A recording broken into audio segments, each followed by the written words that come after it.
आज हम लोग इस वीडियो में देखेंगे कलरव कक्षा 5 पाठ 15 पत्र से संबंधित जो प्रश्न दिए गए हैं उनको देखेंगे।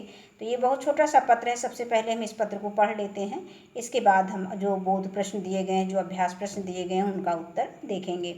न्यूयॉर्क 20 मार्च 1895।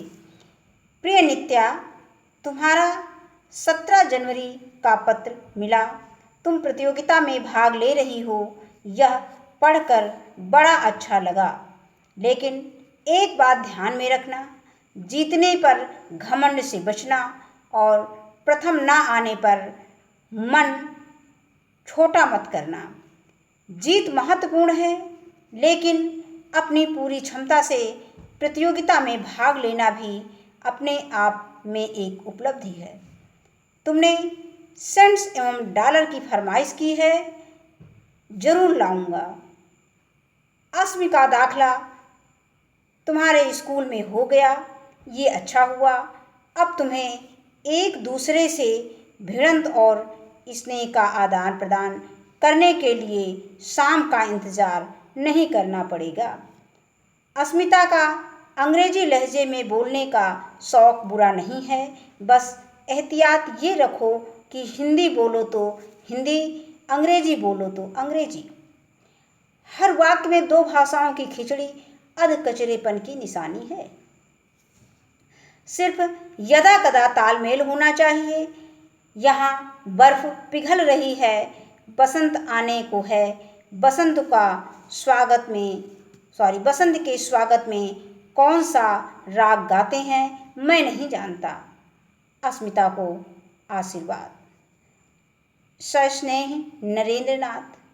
अब इसमें देखते हैं बोध प्रश्न क्या दिए गए हैं।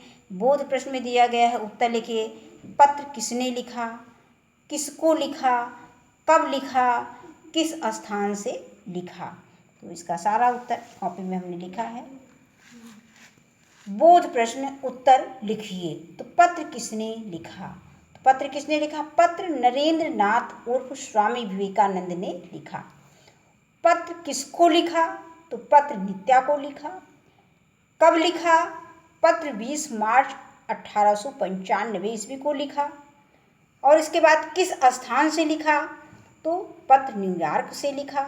इसके बाद अगला प्रश्न इसमें दिया गया है कि पत्र में नरेंद्रनाथ जी ने किस बात पर ध्यान रखने के लिए लिखा है। तो पहला है, प्रतियोगिता में भाग लेते समय किस बात का ध्यान रखना है। कुछ पॉइंट इसमें दिए गए हैं, उस पॉइंट को ध्यान में रखते हुए हमें बताना है कि पत्र में किन किन बातों का उसके संबंध में उल्लेख किया गया है। तो प्रतियोगिता में भाग लेते समय, किसी भी प्रतियोगिता में भाग लेते समय प्रतियोगिता में हार जाने या प्रथम ना आने पर मन को छोटा या हिम्मत नहीं हारना चाहिए।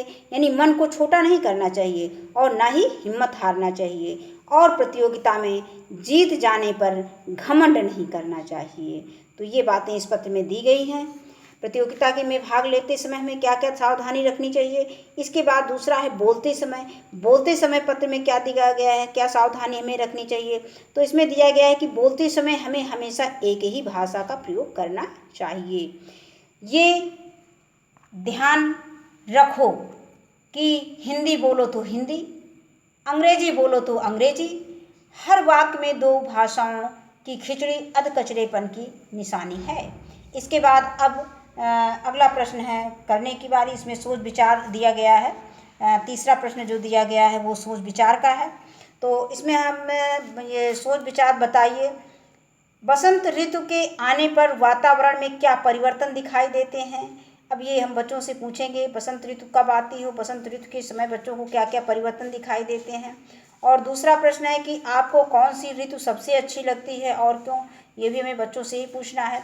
और इस ऋतु में कौन से त्यौहार मनाए जाते हैं। तो इन सब प्रश्नों के संबंध में हम बच्चों से चर्चा करेंगे।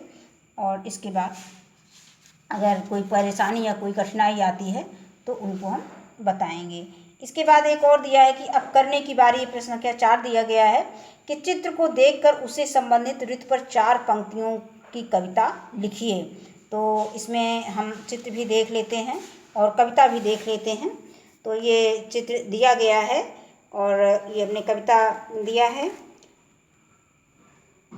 वर्षा भाई वर्षा, वर्षा आई वर्षा आई। पहले तो हमें ये देखना है कि इसमें कौन सा ऋतु का वर्णन किया गया, तो इसमें वर्षा ऋतु का वर्णन किया गया। अब वर्षा ऋतु से संबंधित एक कविता हमको लिखना है अपने मन से, और इसमें हम बच्चों से उनको अपने मन से लिखने के लिए भी कह सकते हैं। अब सब बच्चे अपना अलग अलग कविता बनाएंगे 4 पंक्तियों की। वर्षा आई, बादल गरजे गड़गड़ गड़, बिजली चमके चम चम चम, पानी बरसे छम छम छम। तो ये प्रश्न हो गया। इसके बाद दूसरा प्रश्न इसमें दिया गया है कि अपनी पसंद की ऋतु से संबंधित कोई गीत या कविता सुनाइए। तो ये बच्चे सुनाएंगे। फिर है अपने जन्मदिन पर दोस्तों को बुलाने के लिए एक निमंत्रण पत्र बनाइए, बच्चों से ये बनवाना है। इसके बाद है अपने मित्र को विद्यालय की स्वच्छता या शौचालय के उपयोग के पर एक पत्र लिखिए, ये भी हमें बच्चों से करवाना है। इसके बाद आता है कि इनके बारे में पता करिए और जानिए कि इस प्रकार के पत्र कब और कैसे लिखे जाते हैं। तो इसके विषय में हमने बताया है कि बधाई पत्र कब लिखा जाता है, और संवेदना पत्र कब लिखा जाता है, और निमंत्रण पत्र कब लिखा जाता है, या प्रार्थना पत्र। तो इसमें सबसे पहले आता है कि बधाई पत्र।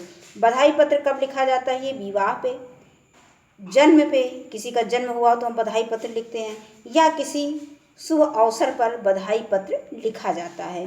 इसके बाद आता है संवेदना पत्र। अब हम संवेदना पत्र कब लिखते हैं? यदि किसी की मृत्यु हो जाए या कोई अन्य दुर्घटना होने पर हम संवेदना पत्र लिखते हैं। अब इसके बाद अगला आता है निमंत्रण पत्र। विवाह, अब निमंत्रण पत्र कब लिखा जाता है, इसके विषय में हमको कैसे लिखा जाता है, अब इसके विषय में हमें देखना है। तो विवाह, मुंडन, गृह प्रवेश व किसी अन्य शुभ अवसर पर निमंत्रण पत्र लिखा जाता है। तो ये सब पत्र हम बच्चों को वैसे भी घर में दिखा सकते हैं। जो पत्र आते हैं, बधाई पत्र आता है, संवेदना पत्र आता है, निमंत्रण पत्र आता है, प्रार्थना पत्र के बारे में तो स्कूल में बताया ही जाता है। तो ये सब पत्र हम, जैसे कोई निमंत्रण पत्र है, कोई विवाह है, मुंडन है, तो इनसे हम बच्चों को घर में भी जानकारी करने के लिए कहेंगे, और उनसे अपने घर से निमंत्रण पत्र लाकर उसके विषय में चर्चा करने के लिए कह सकते हैं। ये प्रोजेक्ट वर्क में दे सकते हैं।